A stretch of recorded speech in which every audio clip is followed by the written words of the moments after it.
under the law, there is a distinction between an agreement of lease and a lease deed. Agreement for lease just says that parties would enter into a lease deed if they so wish to. Under the Transfer of Property Act, every lease has to be by a registered document.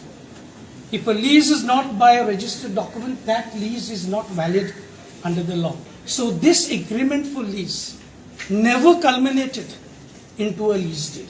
At the stand taken by Anthony de Gama that he would be covered under the Portuguese law is totally rubbish. Once a person is not domiciled in Goa, because Anthony de Gama, in his power of attorney and other places, has clearly stated that he is a permanent resident of Mumbai. So this Portuguese law anyways would not be attracted to this case.